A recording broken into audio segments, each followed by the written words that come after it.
오늘 저희들이 살펴볼 본문은 에베소서 3장 1절 말씀입니다. 한 절밖에 안 되니까 다 함께 합독하도록 하겠습니다. 이러므로 그리스도 예수의 일로 너희 이방인을 위하여 갇힌 자든 나 바울이 말하거니와 아멘. 오늘날 신앙생활 하기는 정말로 어렵습니다. 왜냐하면 수많은 교회가 있는데 그 교회들이 모두가 다 하나님의 말씀을 전한다라고 합니다. 하나님의 말씀을 가지고 그거를 근거로 삼아 자기네들이 전하는 이 복음이야말로 참 복음이라고, 순수한 복음이라고 말을 합니다. 그러니까 누가 전하는 복음이 정말 올바른 복음인지 찾기가 정말 힘이 드는 세상에 우리는 살고 있습니다. 왜냐하면 수많은 잘못된 가르침들이 횡행하고 있기 때문에 그렇습니다. 어떨 때 저는 한번 생각을 해봅니다. 종교개혁을 일으켰던 칼빈이나 루터나 즈빙클리나 잔 낙스나 아니 그 다음에 그들의 후예들이라고 자칭하는 청교도들이 만약 오늘날 이 강단에서 조나단 에드워즈 목사님이나 존 오웬 목사님이나 리차드 십스나 이런 분들이 여기 강단에서 오늘 설교를 하고 있다고 한다면 지금 현재 교회에 다니고 있는 사람들이 그 사람들의 설교를 어떤 마음으로 받을까라는 생각을 한번 해봅니다.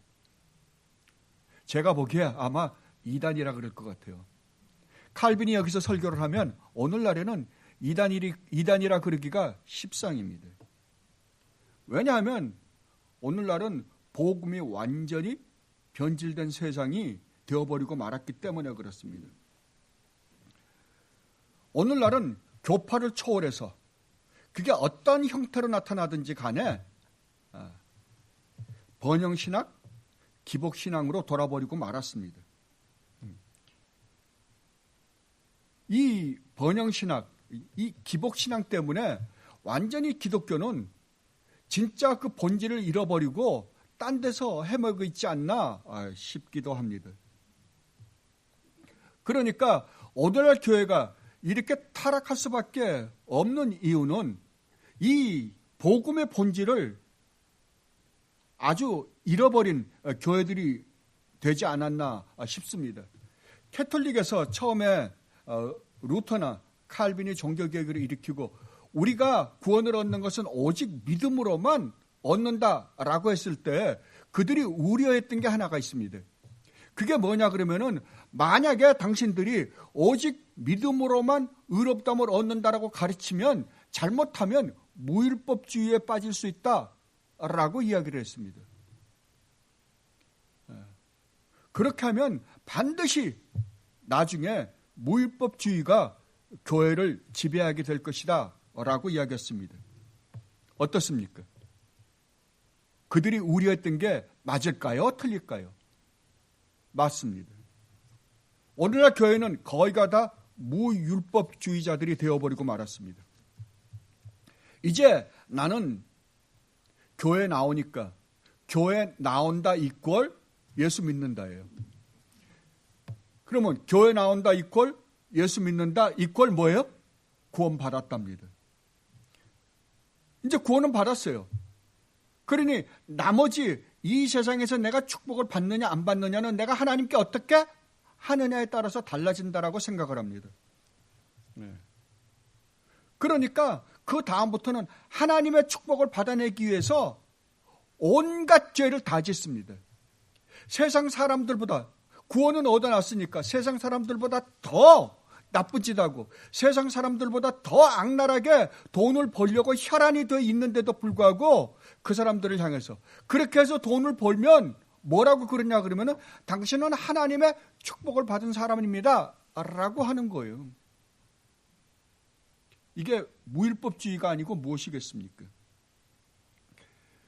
조영규 목사님이 그런 말씀을 하시더라고요. 제가 조영규 목사님 책을 읽으니까 그렇게 쓰셨어요. 조영규 목사님이 신학교를 다니면서 그 전도사 생활을 할 때, 그때 6.25가 끝나고 얼마 안 됐을 때잖아요. 그런데 전도를 한다고 산동네를 갔는데, 이 미국은 산동네가 얼마나 좋은 동네입니까? 그죠? 부자들이 사는 동네잖아요. 뷰가 좋다 그래서. 근데 한국의 산동네가 굉장히 못 사는 사람들이 사는 동네였으니까. 산동네를 가서 복음을 전하는데, 그 여자가 그 아주머니에게 복음을 전하는데 어떤 아주머니가 그러시더라는 거예요. 아니, 그 남편은 술 주정뱅이가 돼서 지금 완전히 엉망진창이고 일도 안 하고, 애들은 아파서 심각하게 아파서 누워 있고, 그런데 저보고 하나님을 믿으라고요? 이러한 문제를 해결해 주지 않는 하나님은 저에게는 필요가 없습니다 라고 그랬답니다. 그때 조영기 목사님이 한 방 먹은 것 같더래요. 그래서 내려오면서 복음 잘못됐다. 내가 전하는 복음이 잘못됐다. 하나님이 먼저 이러한 문제를 해결해 주지 않고 구원이니 뭐냐 하는 말은 도저히 이해가 안 된다. 있을 수가 없는 일이다. 그래서 내려와서 성경을 보니까 그게 아니더라는 거예요. 자기가 지금까지 배운 게 잘못 배웠다는 거예요. 그래서 만들어낸 게 뭔 줄 압니까? 그게 삼박적 구원입니다. 하나님이 이 세상에서도 잘 되고 병도 안 걸리게 하고, 그러니까 병으로부터도 구원하고 가난으로부터 구원도 해주고 그 다음에 우리 영혼도 구원하고, 이게 삼박적 구원이잖아요. 대히트를 쳤죠. 그죠? 옛날에 박영수 목사님이 미국 오셔서 개인적으로 앉은 자리에서 그런 말씀을 하시다가, 그런 쪽의 이야기를 하다가 자기 친구 하나가 굉장히 사업도 성공해서 아주 잘 살았답니다. 그런데 한국은 이상하더라고요. 한 번 망하면 폭삭 망하더라고요.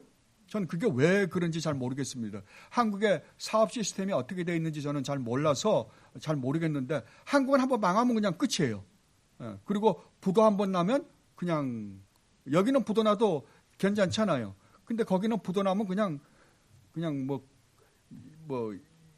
형사건으로 걸리는 것 같아요. 그죠? 그러니까 그냥 망하는 거예요. 근데 자기 친구가 그렇게 잘 살더니, 그래서 가끔 가다가 야, 너 예수 믿어? 그러면 예수님이 나에게 왜 필요하냐? 난 지금 모든 게 다 있는데. 그랬답니다. 근데 그분이 폭삭 망했답니다.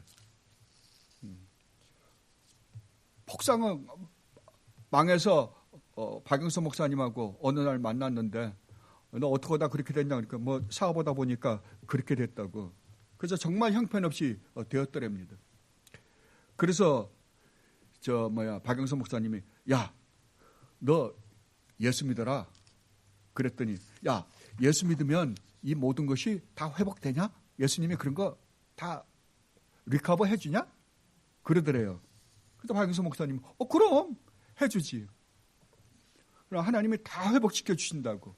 그랬더니 진짜 그날서부터 새벽 기도 다니면서 열심히 믿더랍니다. 그리고 몇 년 후에 그 친구를 만났는데 그 친구가 그러더래요. 야, 영선아, 네 말이 맞았다는 거예요. 하나님이 다 회복시켜 주셨다는 거예요. 어떻게? 그러니까 사업은 회복시켜 주지 않았는데 진짜 나에게 필요한 걸 하나님이 주셨다 그러더래요. 기복이죠. 그죠? 복은 복이에요. 그런데 어떤 복이냐에 따라서 다른 거잖아요. 그죠?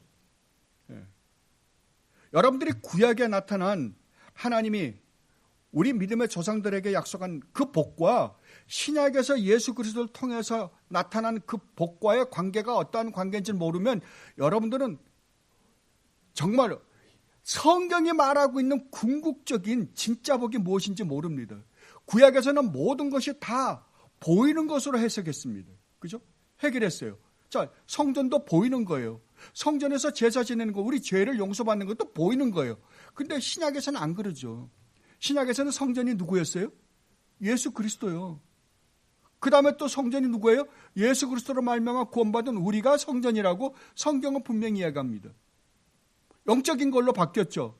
그렇다고 한다면 구약의 이스라엘의 그 조상들을 통하여 하나님께서 말씀하신 그 복은 나중에 예수 그리스도를 통해서 우리에게 주어질 어디에 복이에요? 에베소서 1장에서 분명히 말씀하시잖아요. 하늘에 속한 신령한 복이에요. 그것을 보는 것으로 우리에게 가르쳐줬던 거예요. 그러니까 신약과 구약의 관계가 어떠한 관계인지를 올바로 깨닫지 못하면 절대 성경을 바로 이해할 수가 없습니다. 그런데도 불구하고 사람은 태생적으로 종교심을 가지고 있어요. 근데 그 종교를 어디에다 이용하냐 그러면은 어떻게 해서든지 이 세상에서 행복하게 살 수 있는 쪽으로 그 종교를 이용해 먹는단 말이에요. 어떻게 하면 내가 이 세상에서 부자로 살까? 어떻게 하면 병 없이 편안하게 살아갈까? 어떻게 하면 자식이 속썩이지 않는 자식, 말 잘 듣는 자식, 훌륭한 자식으로 키울 수 있을까? 그러한 것에 몽땅 복의 개념을 갖다 붙이고 나니까 잘못된 종교를 만들어내는 거예요. 그런데 교회도 똑같이 그렇게 됐다니까요. 그래서 오늘날 교회의 모습을 보면 거의 다가 이 번영신학이 완전히 그냥 쓸어버리고 말았어요. 거기다가 신비주의까지 끌어들였죠. 우리 주님이 분명히 말씀하시잖아요. 그건 잘못된 복음이다. 그렇게 해서 교회에다가 주님과 하나님과 바알을 동시에 섬겼던 사람들이 이스라엘 사람들이었잖아요. 그죠? 그래서 어떻게 됐어요? 하나님으로부터 얻어맞았죠. 결국 이스라엘은 없어져 버리고 말아버렸어요. 하나님으로부터 엄청난 심판을 받을 수밖에 없게 되었습니다. 오늘날 교회가 딱 그 모습하고 똑같이 되어버리고 말았어요. 그래서 주님이 오셔서 그러죠. 주님이 이스라엘 유대인들 보고 뭐라 그래요? 너희가 지금 섬기는 하나님은 누구라고요? 마귀라고요. 그때만 해도 뭐가 있을 때예요?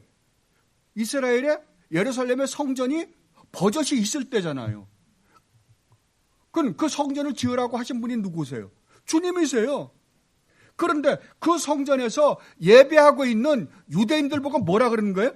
너희가 지금 섬기는 그 하나님은 마귀 새끼다. 얼마나 무시무시한 이야기입니까? 안 그래요?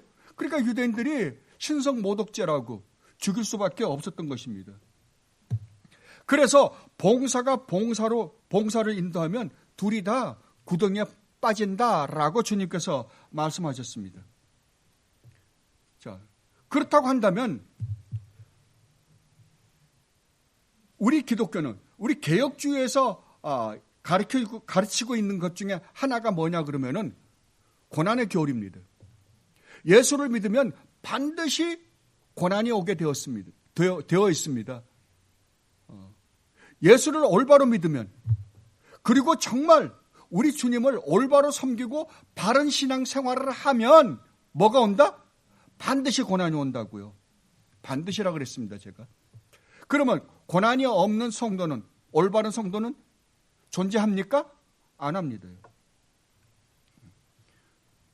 그러니까 오늘날에는 이 개혁신앙을 좋아할 사람이 거의 없습니다. 좋아할 수가 없죠. 예수 믿으면 복 받는다 그러면 좋은데 예수 믿으면 고난 받습니다 라고 이야기하는데 누가 좋아할 사람이 있겠습니까? 그런데 우리는 오늘부터 에베소서 3장을 살펴볼 것입니다. 3장 1절서부터 13절은 이것에 대한 바울의 아주 훌륭한 대답입니다. 앞으로 우리가 이 문단을 살펴볼 때 정말 개혁주의가 가르치는 것이 얼마나 성경적인가, 그리고 이 신앙을 쫓아가면서 겪게 되는 어려움들을 우리는 어떻게 이길 수 있는가, 그러한 것을 잘 배워서 이 세상을 살아가면서 여러분들이 예수를 믿는다라는 것 때문에 받는 그 고난을 넉넉히 이길 뿐만 아니라 그 고난을 올바로 이해해서 그 고난으로 말미암아 하나님께서 우리에게 주시겠다라고 약속하시는 그 기쁨과 행복을 누리며 사는 여러분들이 되시기를 진심으로 바랍니다. 우리가 먼저 3장을 이해하기 전에 제가 항상 매 장에 가면 그 구조를 여러분들에게 설명해 드립니다. 이 3장도 우리가 크게 나누면 4개로 나눌 수 있습니다. 근데 이 구조는 여러분들이 사람마다 틀립니다. 이거는 제가 여러 도움을 받는 사람들의 도움을 받으면서 제 나름대로 읽어보고 하는 거니까. 그렇지만 제가 보기에는 이 4개로 나눌 수 있다고 생각을 합니다. 첫째는 1절로부터 6절입니다. 그건 바울이 자기가 받은 계시에 대해서 이야기를 합니다. 그리고 7절로 13절은 바울이 받은 사명에 대해서, 소명에 대해서 설명을 하십니다. 그리고 14절로부터 21절까지는 바울이 에베소 성도들을 위한 기도입니다. 그런데 그것도 2개로 나눠보면 14절로 19절은 에베소 교회를 위한 바울의 기도고 20절로 21절은 성령입니다. 이제 우리는 본격적으로 첫 번째 1절로 6절 말씀부터 살펴볼 것입니다. 제가 원래는 1절부터 6절을 한 번의 설교를 어떻게 해볼까 했습니다. 그런데 1절을 가지고 씨름하다가 다 끝내버렸어요. 그래서 오늘 1절만 살펴보게 된 겁니다. 그러니까 항상 성경을 연구하는 사람은 그런 것 같아요. 틀은 크게 잡았는데 잡아서 한참 씨름하다 보면 이게 점점 늘어나는 거예요. 그래서 결국 안 되고 한 절로 줄이게 된 것입니다. 이 1절부터 6절의 구조도 보면 1절은 감옥에 갇힌 바울이 자기가 감옥에 갇힌 이유에 대해서 설명합니다. 그리고 2절로부터 5절에는 자기가 깨달은 그리스도의 비밀이 무엇인가에 대해서 설명을 합니다. 그리고 6절은 이방인과 유대인이 함께 후사가 되고 함께 지체가 되고 함께 하나님의 영광에 참여하는 자가 되었다라는 것을 이야기하면서 한 문단을 끝내는 것을 우리는 볼 수 있습니다. 자, 그러면 이제부터 3장을 한 절 한 절 살펴보도록 하겠습니다. 오늘 1절 말씀을 다시 한번 읽어볼게요.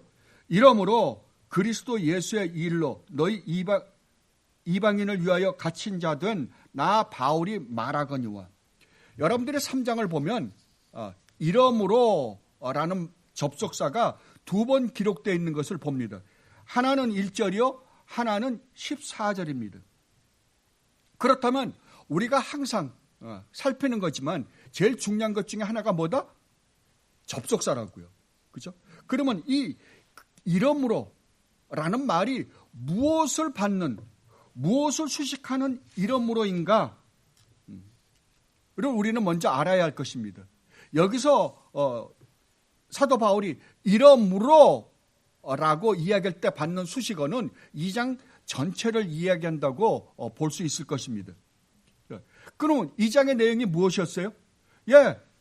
너희는 에베소 성도들 보고 너희는 그리스도께서 허물과 죄로 죽었던 자리에서 살림을 받은 자들이다. 그리고 너희는 그리스도와 함께 십자가에 달려 죽고 그리스도와 함께 묻혔다가 그리스도와 함께 부활하고 그리스도와 함께 하늘에 앉은 자들이다. 너희는 하나님이 만드신 자들이다. 너희는 은혜로 구원을 받은 자들이다. 그리고 너희는 그리스도 안에서 유대인과 동일한 하나님의 시민이요, 하나님의 가족이요, 하나님이 거하실 성전이다 라고 사도 바울이 2장에서 말씀하셨습니다. 그리고 사도 바울은 이러므로 라고 지금 설명을, 그 다음을 2장하고 연결시켜서 이야기하려고 하는 거예요. 그런데 여러분들이 집에 가셔서 2장을 마치고 3장 이러므로 하고 읽어보면 3장 1절서부터 이상합니다. 2장하고 문맥이 앞뒤가 안 맞아요. 그러니까 매끄럽게 자연스럽게 흘러가지는 않아요. 우리가 보통 편지를 쓰거나 글을 쓰면 앞뒤가 잘 맞아야 될 거 아니에요. 안 맞아요. 자, 여러분들 2장으로 한번 가보세요. 에베소서 2장. 직접 한번 확인 한번 해보십시다. 신약성경 311페이지입니다.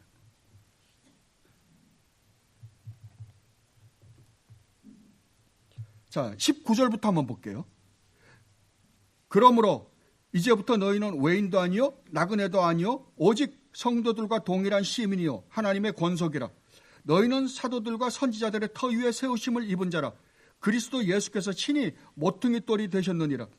그의 안에서 건물마다 서로 연결하여 주 안에서 성전이 되어가고 너희도 성령 안에서 하나님이 거하실 처소가 되기 위하여 그리스도 예수 안에서 함께 지어져 가느니라. 이러므로 그리스도 예수의 일로 너희 이방인을 위하여 갇힌 자 된 나 바울이 말하거니와 너희를 위하여 내게 주신 하나님의 그 은혜의 경륜을 너희가 들었을 것이라. 곧 계시로 내게 비밀을 알게 하신 것은 내가 먼저 간단히 기록함과 같으니. 지금 앞에서 이야기하는 것과 3장의 내용이 매끄럽죠. 그러니까 연결이 안 돼요. 전혀. 그런데 여러분, 지금 앞에 2장과 14절을 제가 한번 연결을 시켜볼게요. 자, 2장 21절부터 다시 한번 읽어보겠습니다. 그의 안에서 건물마다 서로 연결하여 주 안에서 성전이 되어가고 너희도 성령 안에서 하나님이 거하실 처소가 되기 위하여 그리스도 예수 안에서 함께 지어져 가느니라. 이러므로 내가 하늘과 땅에 있는 각 족속에게 이름을 주신 아버지 앞에 무릎을 꿇고 비노니 그의 영광의 풍성함을 따라 그의 성령으로 말미암아 너희 속사람을 능력으로 강건하게 하시오며. 자, 보세요. 얼마나 매끄러워요. 그죠? 그러니까 사도 바울이 편지를 지금 써나가면서 2장을 마치고 바로 연결시켜야 되는 부분은 14절이에요. 근데 사도 바울이 그렇게 써내려가다가 뭔가 자기한테 다른 생각이 들어서 이걸 1절서부터 13절을 써놓은 거잖아요.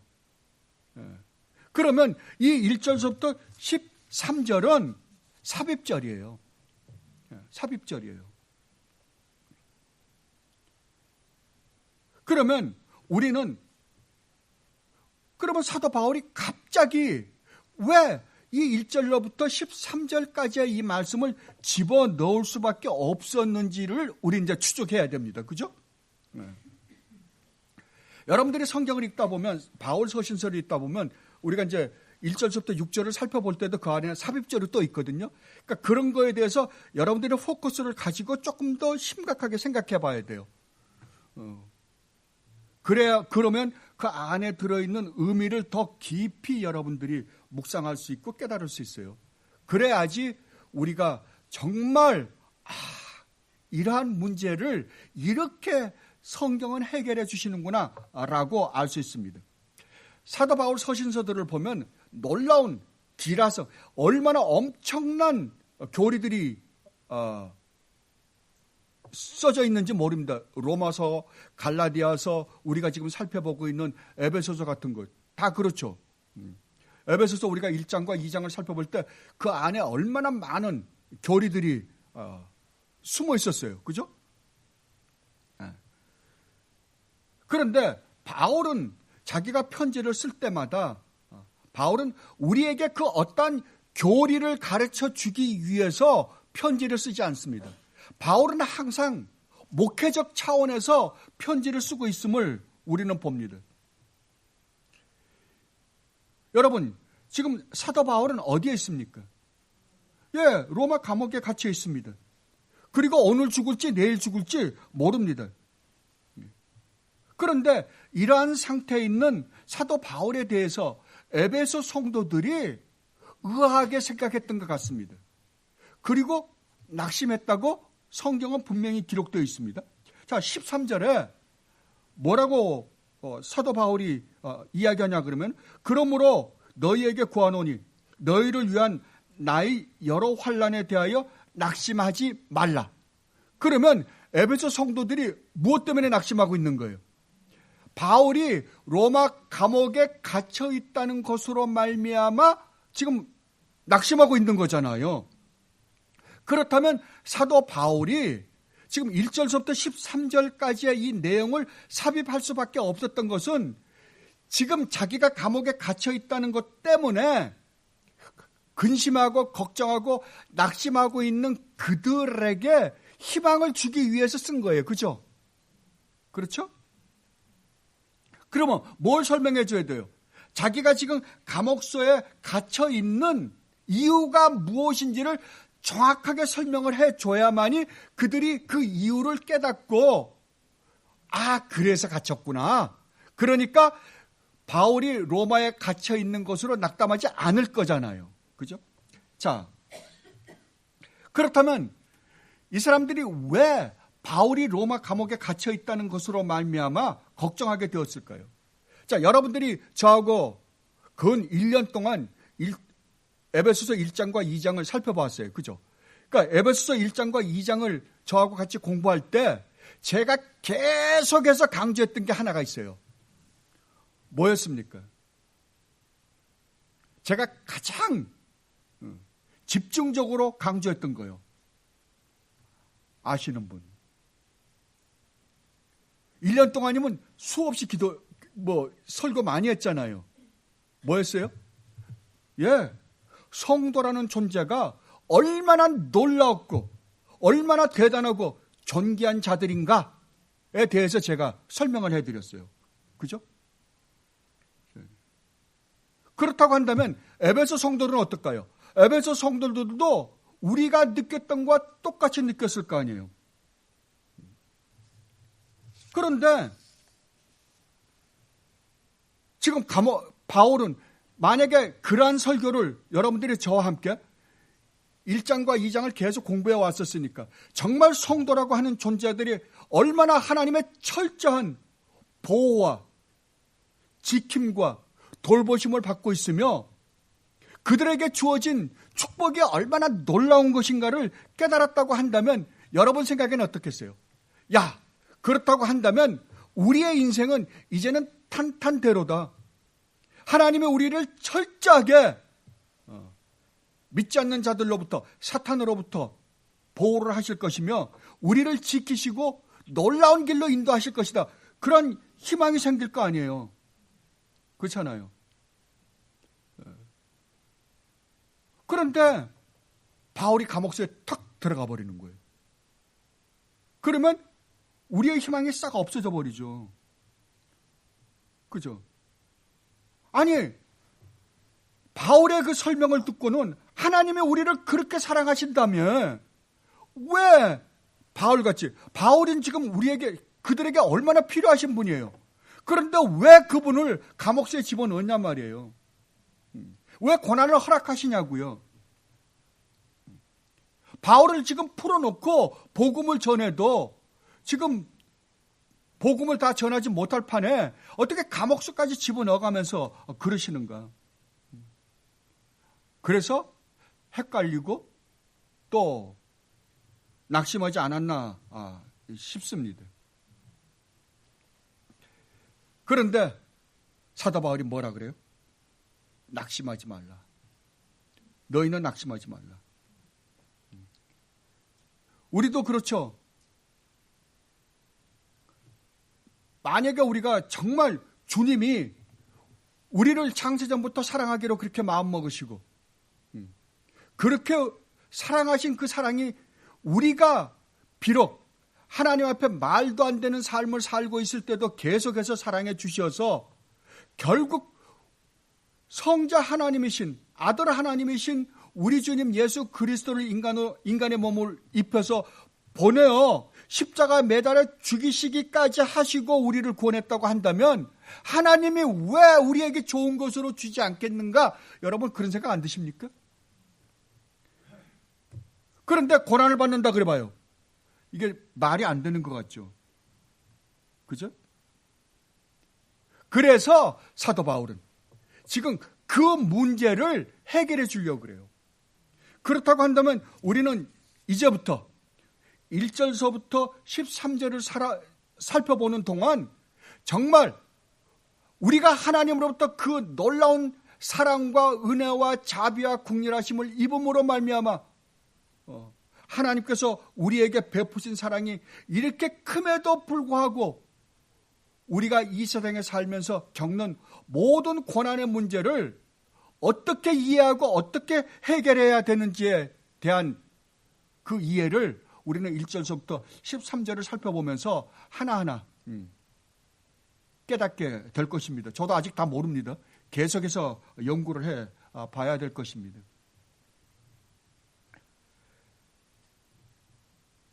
그러면 사도 바울은 이 고난의 문제, 자기에게 처해 있는 이 고난의 문제를 지금 에베소 성도들에게 어떻게 이해시키는가? 첫 번째로 사도 바울은 이렇게 말씀하십니다.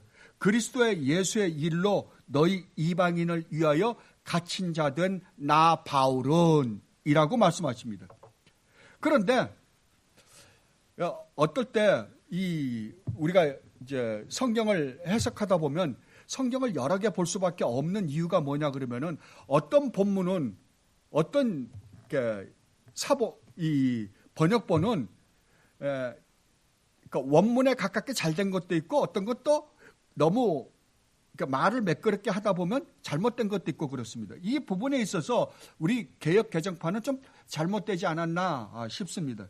왜냐하면 여기에 보면 그리스도 예수의 일로 갇힌 자 된 나 바울은 이라고 설명하는데 이 일로라는 단어가 원문에는 없습니다.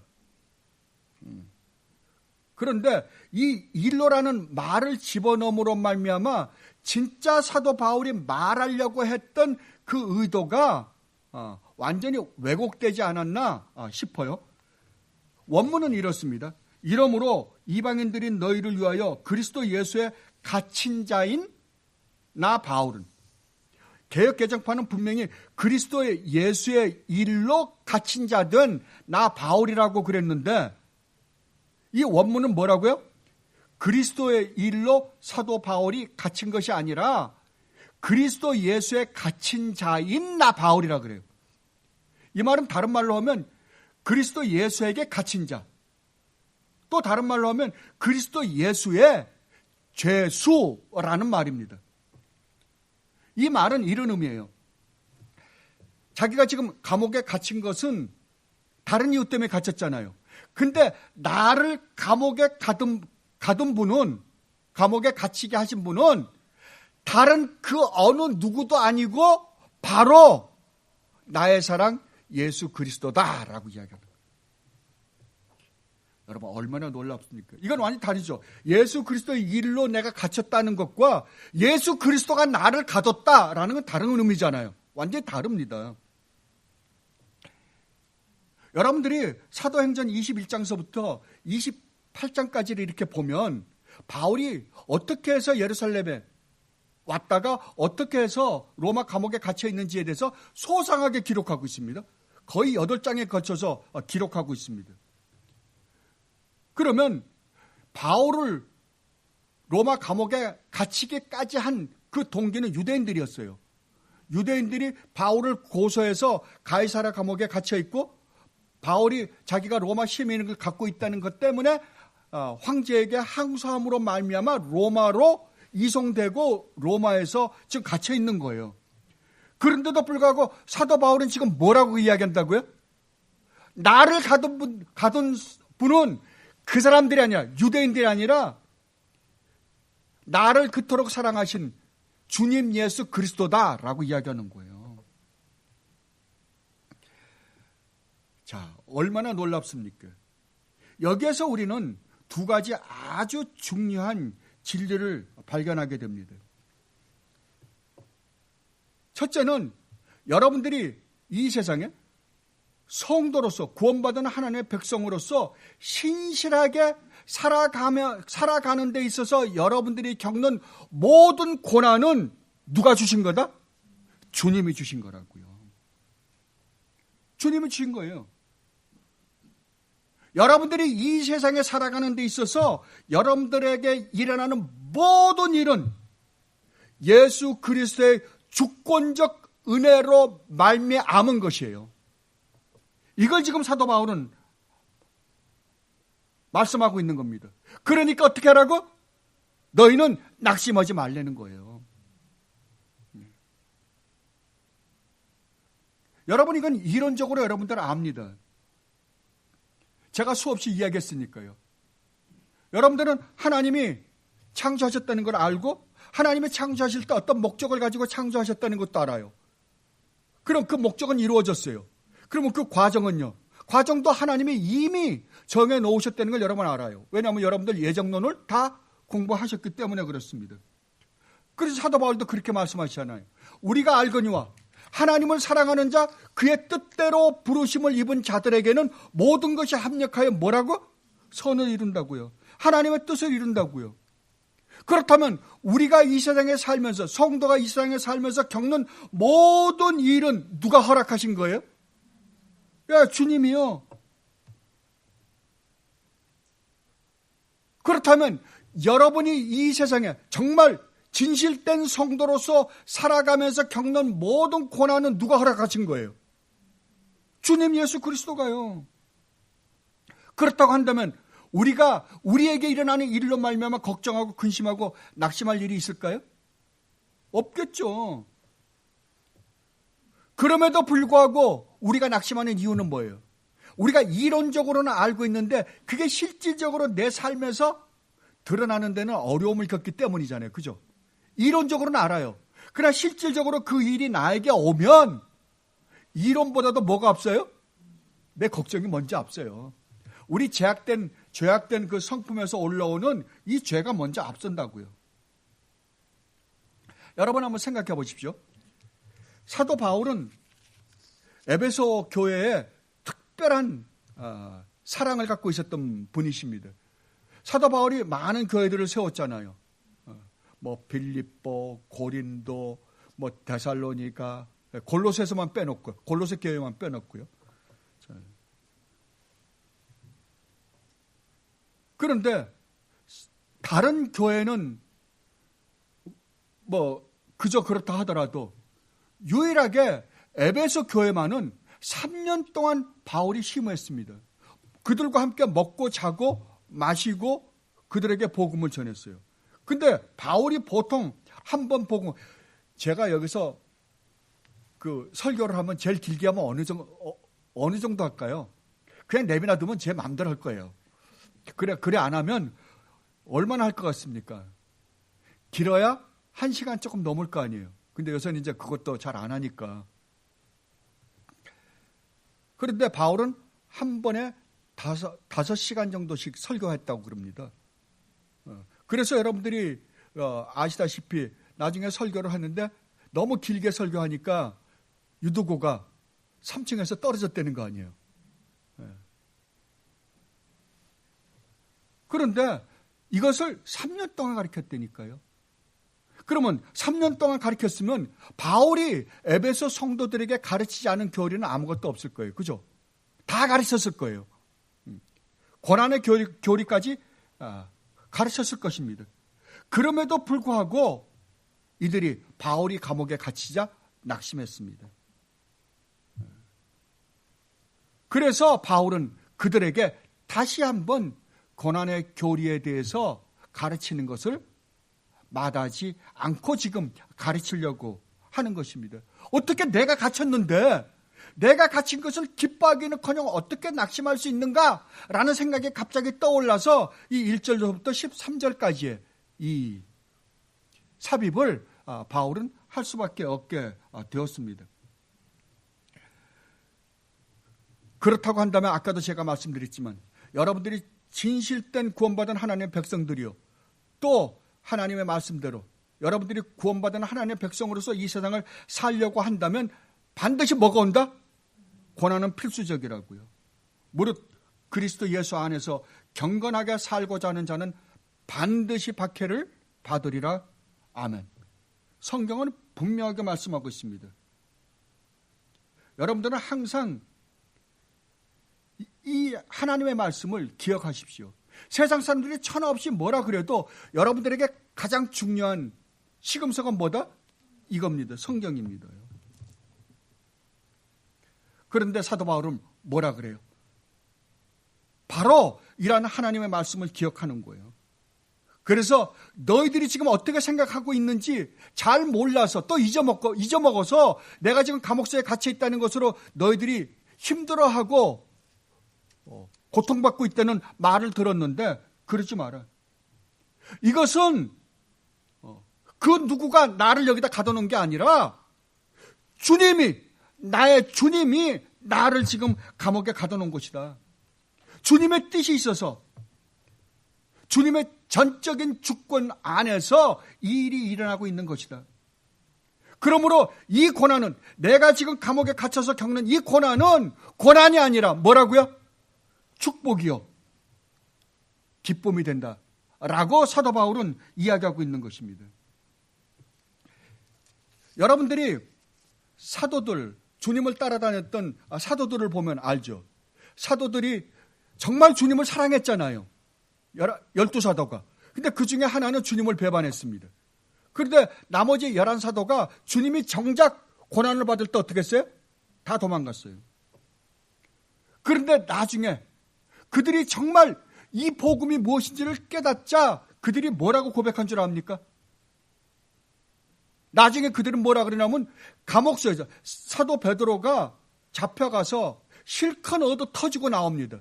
실컷 얻어 터지고 박해를 받고 나오면서 그 제자들이 하는 이야기가, 자기네들이 지금 예수 그리스도로 말미암아 이러한 고난을 받을 수 있는 존재가 되었다는 것이 너무나 기쁘다라고 이야기했다고요. 사도들은 그 이름을 위하여 능력받는 일에 합당한 자로 여기심을 기뻐하면서 공회 앞을 떠나니라. 참, 얼마나 놀라웠습니까? 불과 얼마 전까지만 해도 예수님 따라가면 죽을까 봐 부들부들 떨었던 그들이 뭐라고요? 이제는 그 예수 그리스도를 위하여 받는 고난을 기쁘게 여겼다고요.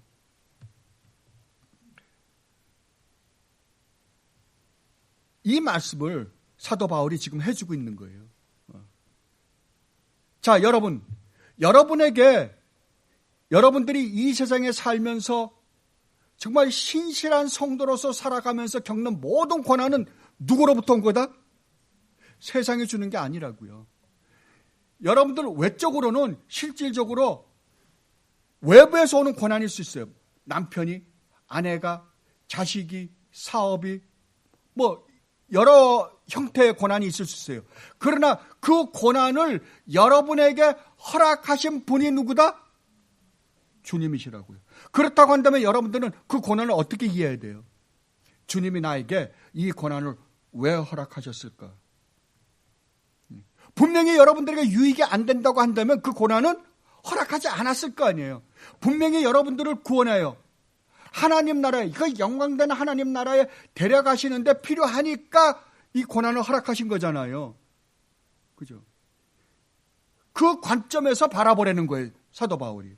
그래서 자기를 가둔 사람은 딴 그 어느 누구도 아니라 주님이 나를 가뒀다라고 사도 바울은 이야기를 하고 있습니다. 그리고 두 번째로 우리 주님께서 주신 이 고난이라는 말에 의미에 함축되어 있는 것은 예수 그리스도의 고난에 참여하는 것이다 라는 의미가 함축되어 있습니다. 골로새서 1장 24절을 보면, 나는 이제 너희를 위하여 받는 괴로움을 기뻐하고 그리스도의 남은 고난을 그의 몸된 교회를 위하여 내 육체에 채우노라. 자, 여기서 말하는 사도 바울이 그리스도의 남은 고난이라는 것은 주님이 고난을 다 받으시고 우리에게 남겨주신 고난을 우리가 받는 게 아닙니다. 우리 주님은 십자가에 달리실 때 뭐라 그랬어요? 다 이루셨어요. 우리를 구원하기 위하여 받아야 되는 그 고난은 우리 주님께서 다 받으셨어요. 그렇다면 여기서 그리스도의 남은 고난이라는 말은 우리가 주님이 받으신 고난에 참여한다라는 의미입니다. 이 말은 주님과 우리가 뭐라고요? 하나다, 하나로 묶여있는 자들이다 라는 의미입니다.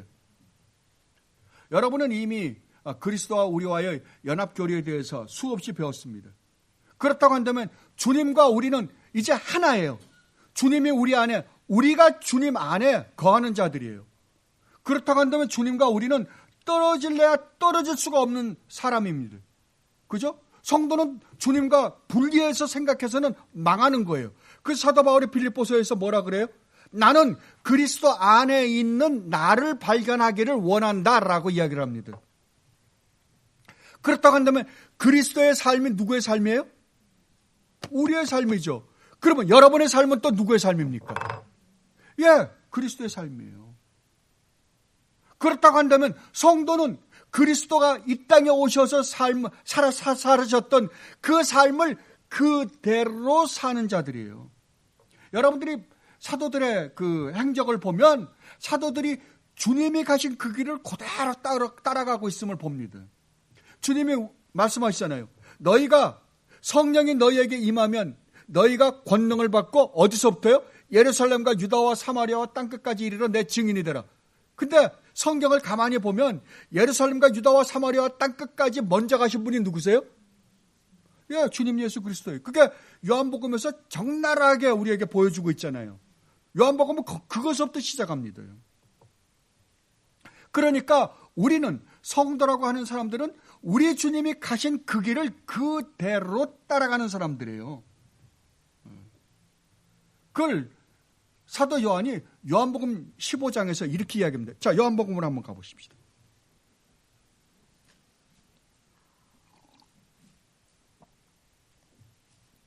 요한복음 15장 18절로 20절 말씀입니다.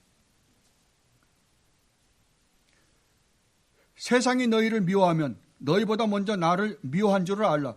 너희가 세상에 속하였으면 세상이 자기의 것을 사랑할 것이나 너희는 세상에 속한 자가 아니요 도리어 내가 너희를 세상에서 택하였기 때문에 세상이 너희를 미워하느니라. 자, 주님과 우리를 어떻게 해요? 띄워놓고 생각 안 해요. 세상이 나를 미워했기 때문에 세상이 너희도 미워할 것이다. 그러니까 주님과 우리를 어떻게 한 거야?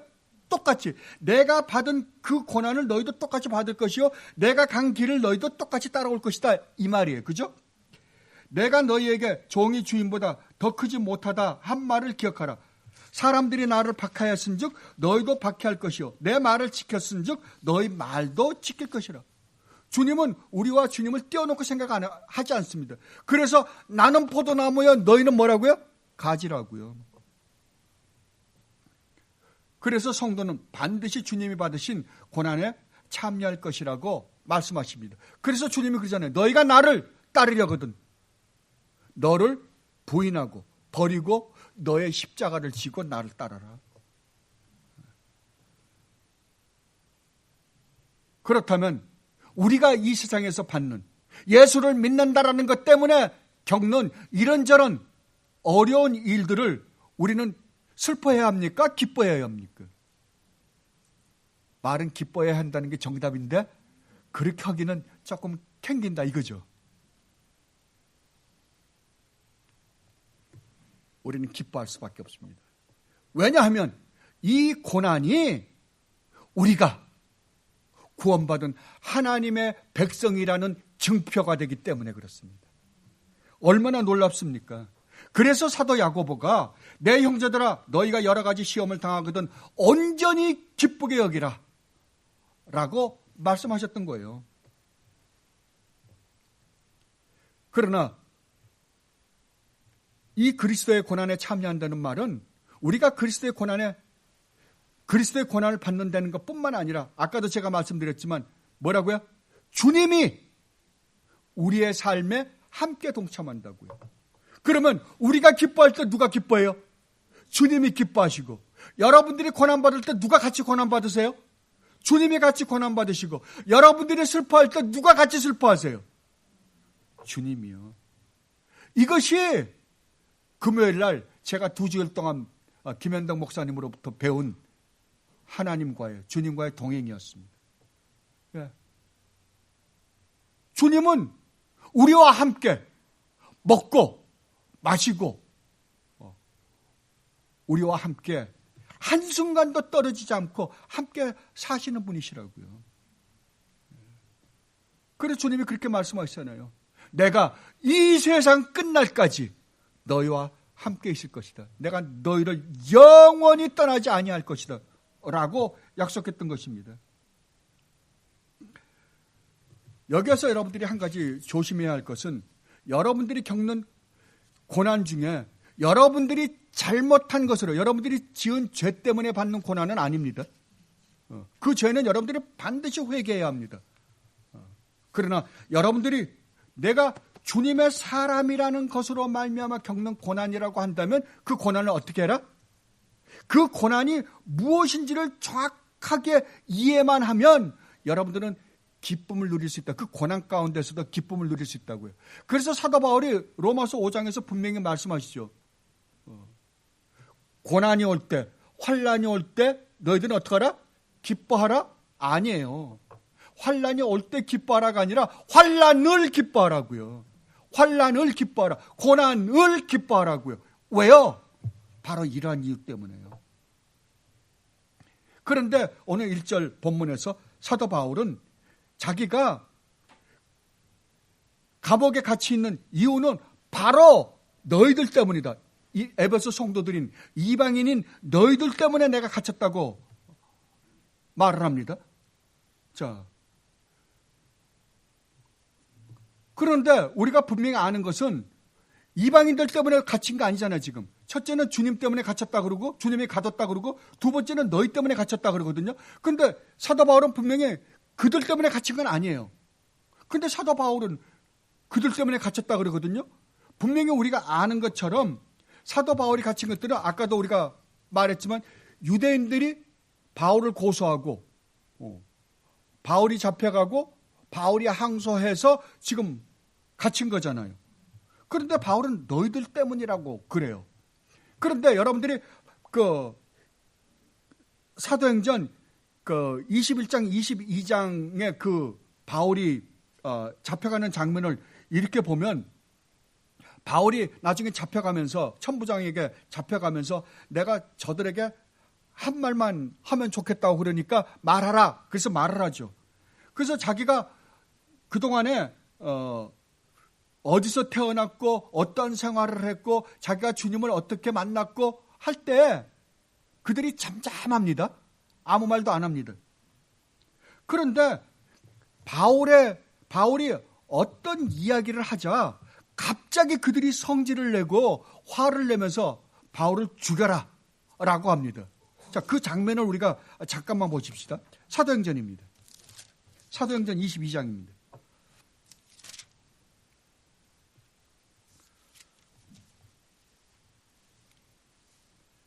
22장 21절로 23절입니다. 자, 계속해서 사도 바울이 자기에 관해서 이야기할 때 아무 말도 안 하더니 자, 21절, 3절 말씀을 할 때 그들이 유대인들이 어떤 반응을 일으키는가 보세요.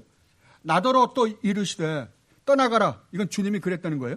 내가 너를 멀리 이방인에게로 보내리라 하셨느니라. 이 말하는 것까지 그들이 듣다가 소리질러 이르되 이러한 자는 세상에서 없애버리자. 살려줄 자가 아니라 하여 떠들며 옷을 벗어 던지고 티끌을 공중에 날렸다. 자, 그러면 뭐 때문에 그들이 화가 난 거예요? 화가 극도에 오른 것은 이방인들과 유대인들을 동일시했기 때문에 그렇습니다. 이제 이 복음은, 이 메시아는 너희들만 위한 메시아가 아니라 이방인들도 위한 메시아다. 너희들이나 이방인이나 똑같이 이 메시아를 통해서 구원받아야 될 사람들이다 라고 하니까 이들이 화가 났던 거예요.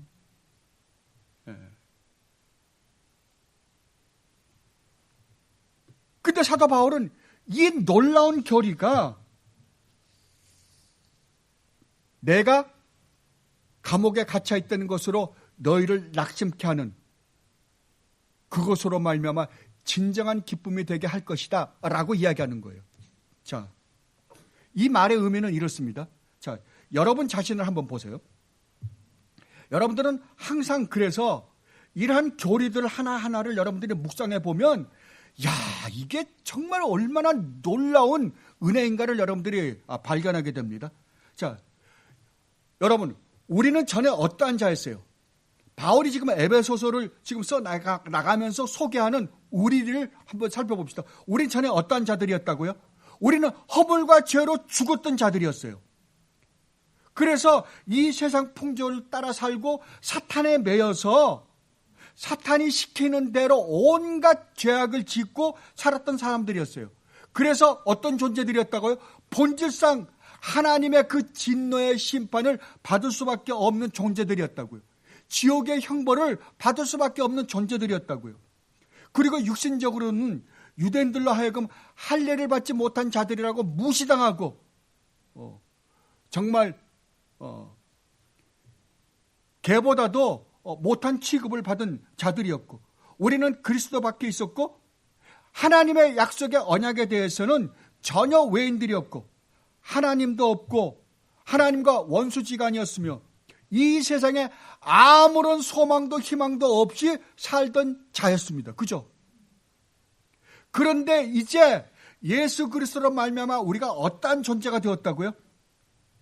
그리스도와 함께 죽고 그리스도와 함께 부활하고 그리스도와 함께 하늘에 앉아있는 존재가 되었을 뿐만 아니라 은혜로 말미암아 믿음으로 구원을 얻었고 하나님과 화목하게 되었고 하나님 나라 시민이 되었고 하나님의 가족이 되었고 하나님이 거하시는 그 거룩한 성전이 되었다라고 사도 바울은 말하고 있습니다. 여러분이 한번 묵상해 보세요. 여러분들의 과거의 존재와 지금 현재 그리스도 안에서 여러분들에게 주어진 여러분의 현 존재를 한번 생각해 보시라고요. 이게 내가 감옥에 갇혀 있는 이유다. 너희에게 이 복음을 전하는 것 때문에 나는 갇혀 있다는 거예요. 그렇다면 여러분에게 오는 모든 고난은 바로 하나님이 과거에 그러한 존재였던 우리, 영원히 그래서 멸망할 수밖에 없고 하나님의 그 무시무시한 심판을 받을 수밖에 없는 나를 이러한 복된 존재로 하나님과 함께 영원히 화목하게 되었고 하나님과 함께 영원히 그 영광에 참여할 수 있는 존재가 된 것으로 말미암아 우리에게 고난이 온다고 한다면, 그러한 우리를 그 영광의 그 축복을 우리로 하여금 누릴 수 있는 존재로 만들기 위해서, 거룩한 존재로 만들기 위해서 하나님께서 우리에게 허락하신 고난이라고 한다면 이 고난이 축복이냐 아니면은 힘든 일이냐 물어보는 거예요. 여러분들은 이게 고난입니까? 아니면 축복입니까? 그래서 사도 바울이 로마서에서 환난을 기뻐하라 그런 거예요. 즐거워하라 그런 거예요. 그래서 사도 바울은 지금 자기가 로마 감옥에 갇혀 있다는 것으로 말미암아 낙심하고 있는 그 사람들에게 정말 자기가 로마에 갇혀 있는 이 고난은 나에게는 고난이 아니라 기쁨이요, 축복이요. 나는 이 가운데서도 하나님의 놀라운 영광을 맛보고 있다. 그러니 걱정하지 말아라. 그렇다면 여러분에게 오는 모든 환난을 여러분들은 어떻게 해야 돼요? 정말 그 환난이 나에게 왜 무엇 때문에 온 줄을 여러분들이 묵상하고 정말 이것이 하나님께서 나에게 주신 놀라운 축복이라는 것을 깨달을 때 여러분들 어떻게 할 수 있다? 기쁨으로 바꿀 수 있다니까요. 환희가 된다니까요. 여러분 지금 이 가운데도 힘들어 고난받으신 분들이 있을 것입니다. 어떤 분들은 병으로, 어떤 분들은 경제적으로, 어떤 분들은 자식으로, 어떤 분들은 이런저런 이유로 고난받은 분들이 있을 것입니다. 그러나 여러분 기뻐하십시오. 성도들에게 오는 모든 고난은 주님이 주신 것이며 그것은 우리가 미워서가 아니라 우리를 그 영광된 하나님의 영광에 참여할 수 있는 그 복된 자리로 우리에게 인도해 주시기 위해서 우리 주님의 고난에 참여한 고난이기 때문에 그렇습니다. 이 고난으로 말미암는 진정한 기쁨과 행복과 평안과 안식을 누리며 사는 여러분들이 되시기를 진심으로 바랍니다. 기도하겠습니다. 아버지 하나님, 너무나 감사합니다. 그렇습니다. 고난은 힘이 듭니다. 쉬운 일은 아닙니다. 그러나 주님께서는 저희들에게 이 고난을 즐기라고, 기뻐하라고 말씀하십니다. 왜냐하면 이것이 주님으로부터 온 것이기 때문이요, 또한 주님의 고난에 참여하는 것이요, 우리를 복된 하나님 나라 백성으로 만들어가기 위해서 준 것이기 때문이라고 말씀하십니다. 이것을 주님의 백성들이 묵상하게 하여 주시옵소서. 그리고 이것이 얼마나 놀라운 축복인가를 깨닫고 진심으로 주님께 감사와 찬양과 영광을 돌리며 사는 주님의 귀한 백성들이 되게 하여 주시옵소서. 감사하며 우리 주님 예수 그리스도 이름으로 기도드리옵나이다. 아멘.